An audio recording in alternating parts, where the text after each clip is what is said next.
This video will cover section 2.6, the second derivative and how it relates to concavity. The objectives of this video will be to define concavity, define the second derivative and review its notation, and then define what an inflection point is.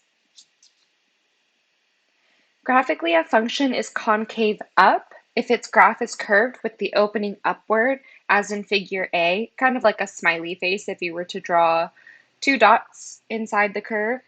Similarly, a function is concave down if its graph opens downward, figure B. And again, if you were to draw two dots above the curve, it would look like a sad face. The differences between the graphs come from whether the derivative is increasing or decreasing. So I'm going to say that again. It's whether the derivative is increasing or decreasing. The derivative of a function f is a function that gives information about the slope of the original function f. The derivative tells us if the original function is increasing or decreasing. Because f prime is the function itself, we can take its derivative. This second derivative also gives us information about our original function f.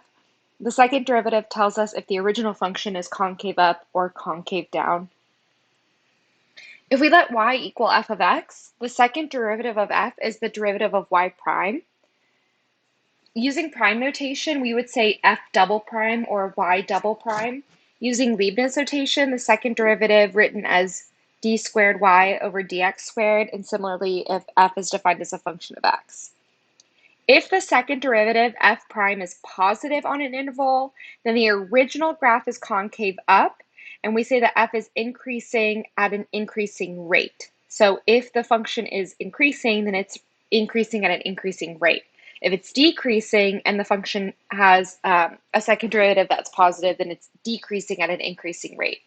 Alternatively, if f double prime is negative on an interval, the graph of y equals f of x is concave down, and we say that f is increasing or decreasing at a decreasing rate. We want to find the derivative and second derivative of the following function. We're looking at f of x equals the natural log of x squared plus 4. This is a composition of functions, so we will be using the chain rule, which is what we discussed in the video for section 2.5. So let's take a look at f prime of x. Note that the inner function is x squared plus 4, and the outer function is the natural log. So we're taking the natural log of the quantity x squared plus 4, not multiplying.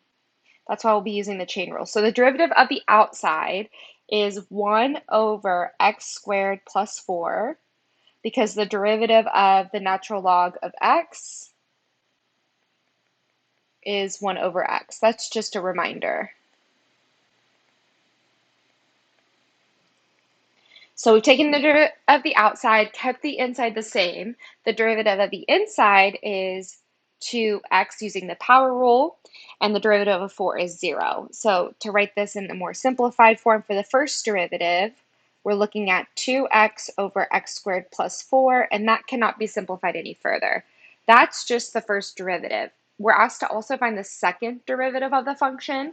This time we'll be taking the derivative of the first derivative, and we'll need to use the quotient rule. That was covered in section 4's video. So f double prime, that represents the second derivative, will be low d high minus high d low all over the bottom squared. So we have x squared plus 4 times the derivative of the numerator minus the numerator times the derivative of the denominator. This will be divided by the denominator squared. The rest of the work from here will be simplifying. This would be a great place to pause and practice simplification and pick back up with the answer. The final simplified form of the second derivative is negative 2 times x squared minus 4 over x squared plus 4 quantity squared. That does not simplify any further. An inflection point is a point on the graph of a function where the concavity of the function changes from concave up to concave down, or from concave down to concave up. An inflection point is a point on the graph where the second derivative changes sign. We'll see in the next video how we can use the first derivative and the second derivative to find places where the graph is concave up, concave down, and has an inflection point. The next video will cover optimization of functions, which discusses maximums and minimums.